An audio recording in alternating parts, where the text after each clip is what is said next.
Olá, eu sou o Diego. Vai de novo. Eu tô com a mão na cara.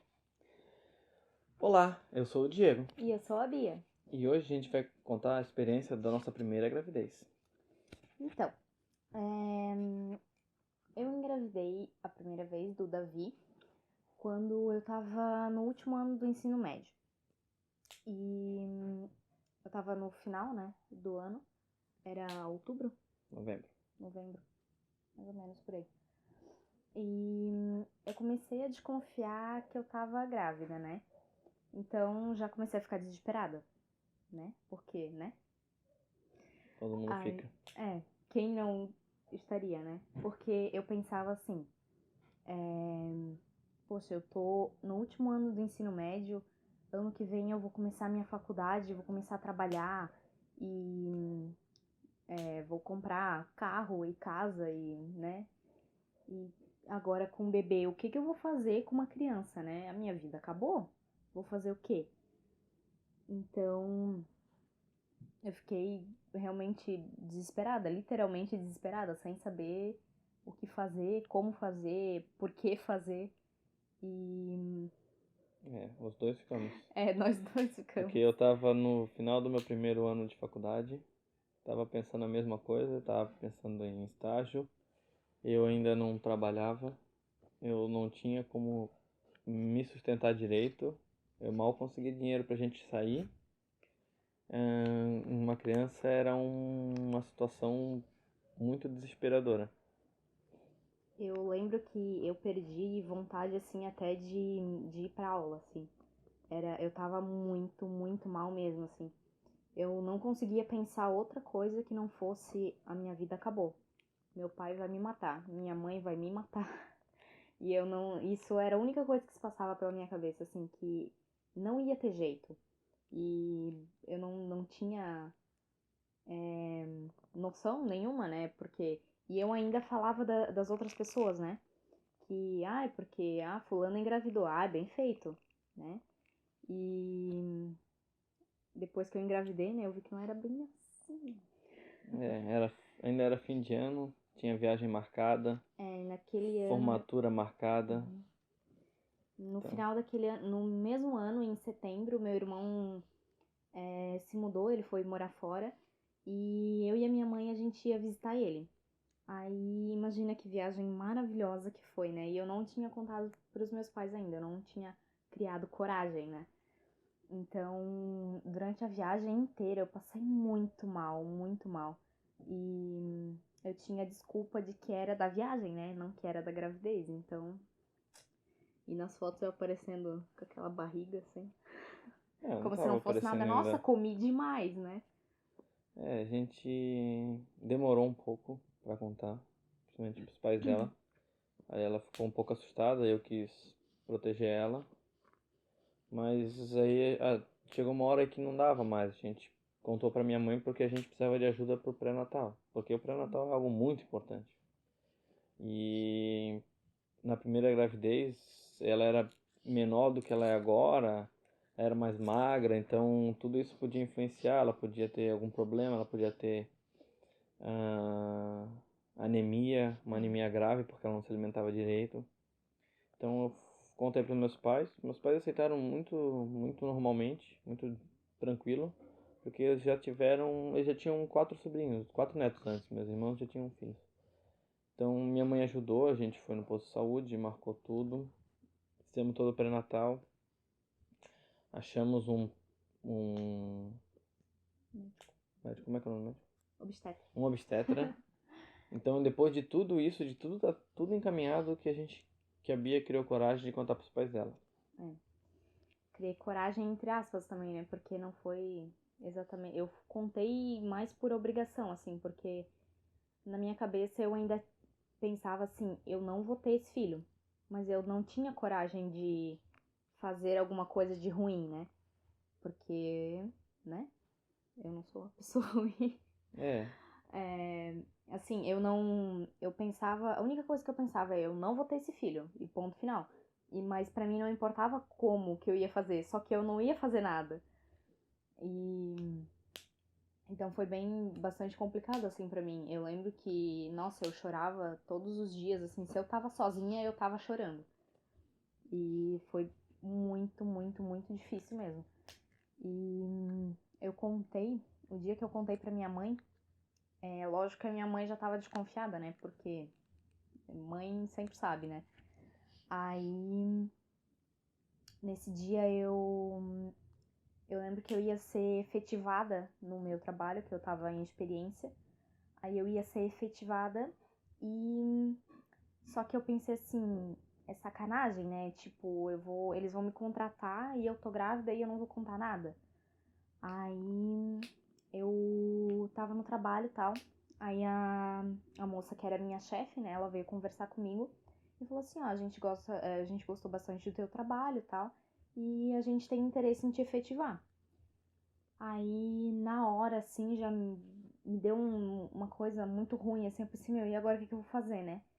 Aí, na mesma hora, ao invés de voltar pra sala, eu fui pro banheiro e daí eu me tranquei lá no banheiro e mandei mensagem pra minha mãe chorando, assim, desesperada.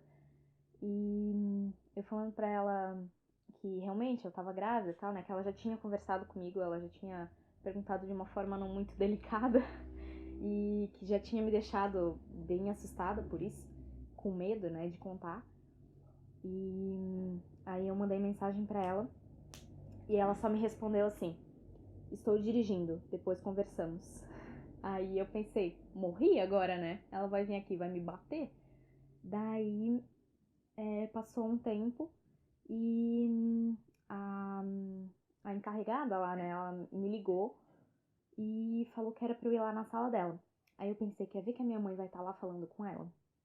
E não deu outra. Cheguei lá, minha mãe tava lá conversando com ela. Daí ela me falou que não ia poder me contratar e tal, né? Eu já esperava isso, lógico. Mas a minha mãe agiu normalmente, assim, fingindo costume, né? Como se nada tivesse acontecendo. Daí passou tal. Daí a moça me perguntou se ela queria que. é, se ela queria que eu. Se ela queria que ela. Não, se eu queria que ela contasse pro pessoal por o motivo de eu não ficar ali, né? Eu falei, não, eu prefiro que não, né? E ela respeitou tal, passou. No outro dia eu não fui trabalhar. Aí acho que no mesmo dia? No mesmo dia a gente. Meus pais chamaram o Diego, né? Pra ir na minha casa e daí a gente conversou lá, mas nada de muito estranho. Isso, o De, que me surpreendeu bastante, é, porque a minha mãe, até hoje, eu não sei se por brincadeira ou não, ela sempre falou pra mim e pro meu irmão assim, ó, se vocês tiverem filhos, eu não vou cuidar. E então ela fala assim, ó, então não tenham filhos agora, só depois que vocês se formarem, terem casa e tudo e serem independentes, né? Então foi uma coisa que me surpreendeu bastante a reação dos meus pais, assim, porque eu esperava, no mínimo, ser expulsa de casa. a gente sempre espera, quando a gente pensa, quando a gente descobre, a gente sempre espera o pior. E por isso muitas vezes a gente não conta, a gente não compartilha. Isso é ruim, porque mesmo que a gente que venha o pior, contar é sempre a melhor opção, porque você se livra de um problema para focar nos outros, que é cuidar da gravidez. Você Cuidar, tem porque que você tem que cuidar, você tem que ir no médico, você Você tem que tem que tomar focar no que é remédio. realmente importante, né? Tem É, que às isso, vezes esquecer de tipo, ai, vão falar isso, vão falar aquilo, e você tem que focar na criança, que é o importante, porque a é, criança não tem culpa. se você ficar pensando no que vão falar de você ou o que seus pais vão pensar, você vai prolongando mais isso e o que você precisa tomar, os remédios, isso que é muito importante, o ácido É, fólico, se você precisar tomar ferro também, talvez. Isso, se você não tomar isso, pode dar problemas, consequências ao pode seu ter. filho. E esse tempinho que você não quis contar pode trazer uma sequela grande no futuro para o seu filho, que vai te fazer ficar pensando o resto da vida que a culpa é sua pelo que aconteceu com ele. É.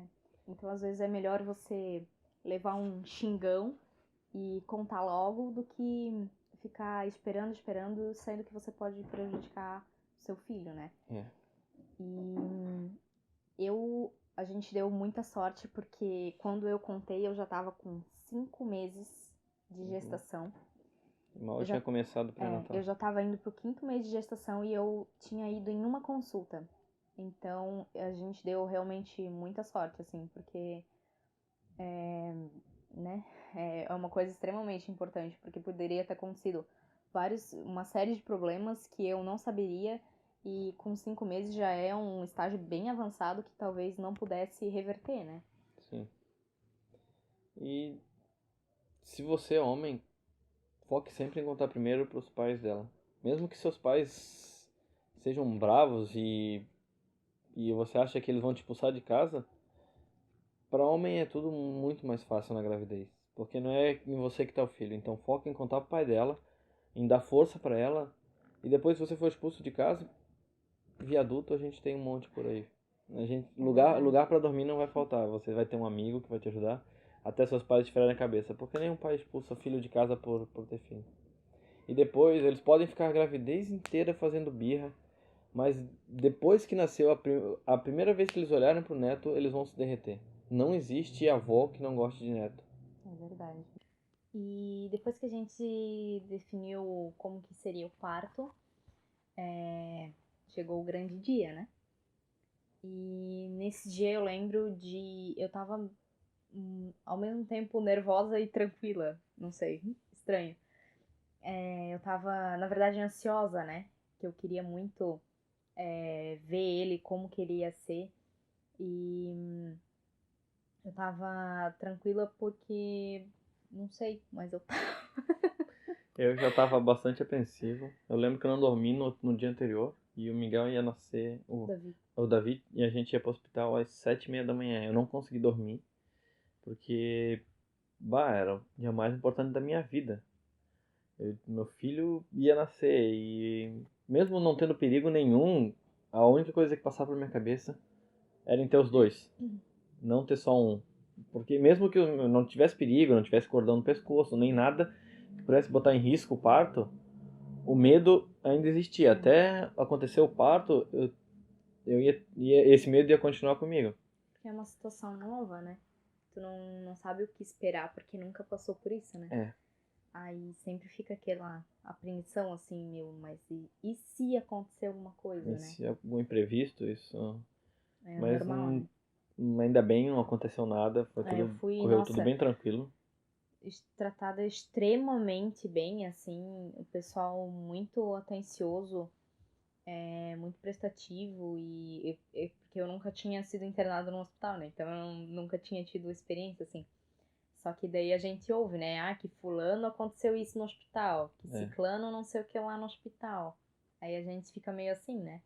Mas eu fui tratada muito bem, a equipe toda muito, muito bacana, assim. E apesar de ter sido tratada muito bem, a hora que a gente entrou lá, fez o cadastro, né? E a hora que eu sentei na cadeira de rodas, que eu não sei porquê, mas eu não podia ir andando, né, até a sala lá.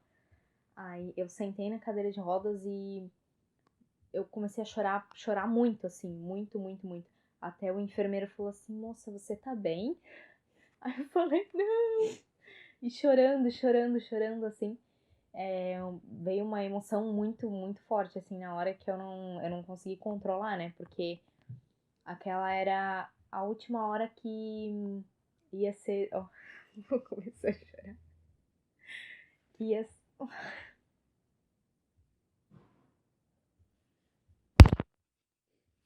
Aquele ia ser o último momento de grávida dela. Ela ia nascer, ia gerar a vida, finalmente.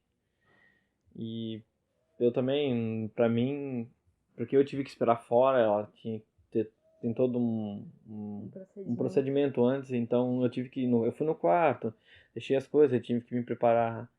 Aí eles te botam numa salinha de espera, te botam roupa, e a gente optou por gravar, então eu tinha que esperar o cameraman. E nossa, a hora que eu entrei naquela sala assim, foi assim, quando eu entrei, ela já tava quase sendo aberta, assim, que eles passam, Quase sendo aberta. que eles abrem a barriga na cesariana para tirar o bebê. Então ela tava. Aí eles perguntaram se eu queria ficar olhando. Na ocasião eu optei por não ficar olhando, porque eu pensei, pode ser que eu passe mal e desmaie e não vejo meu filho nascer. Então eu fiquei lá dela, apertei a mão dela. Mas no momento que eles tiram a criança, que ela começa a chorar, é o momento mais É uma emocionante. chavezinha, assim, que liga. Eu, pelo menos, assim, durante a gravidez inteira eu não tive um amor, assim, né, pelo Davi. Eu tinha um carinho, assim, né, porque era meio abstrato, assim, né, eu só tinha uma barrigona e eu sabia que tinha um bebê ali, mas era ainda meio estranho, né. E a hora que eu ouvi, assim, o choro dele foi aquela chavezinha que liga, assim, e que vem um amor muito grande que não dá pra explicar, assim, né. Sim, a gente. Nossa, foi emocionante. Eu mesmo que não choro por qualquer coisa, eu chorei naquilo lá.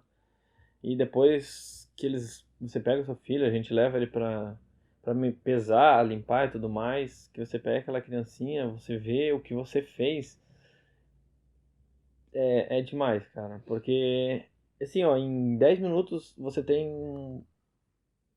não tem nada, aí nasce aquela criança toda pequenininha, toda azul, parece um avatarzinho, um Smurfzinho, e eles vão lá, lavam ela. Nossa, assim, ó, É a é coisa mais, surreal, é surreal. é a coisa mais perfeita Eu acho que do nada que mundo, eu fiz assim. na minha vida me deu tanto prazer do que olhar meu filho nascer. Saudável e Toda a angústia que eu tive antes do nascimento dele não foi passou. nada. Não foi nada É, perto da emoção, da felicidade que foi ter ele e a alegria que é hoje ser pai, que é uma alegria muito grande. e o melhor de tudo, eu acho que é ver, assim, o teu esforço recompensado no amor deles, do Davi, né, no caso. Que hoje ele vem, ele fala mamãezinha e papaizinho do coração. Isso E é. E não você tem preço, assim. e você poder ensinar. Eu tinha bastante contato com criança, porque eu tinha 5 sobrinhos. Então, mas a diferença de você criar um filho dele, do amor que ele te dá, do que você ensina pra ele ver brotar, isso é sensacional, é inenarrável. Então, pessoal, essa foi a nossa primeira história. Espero que você tenha gostado. Deixa o seu curtir e se inscreve no canal para nós continuarmos trazendo mais histórias assim.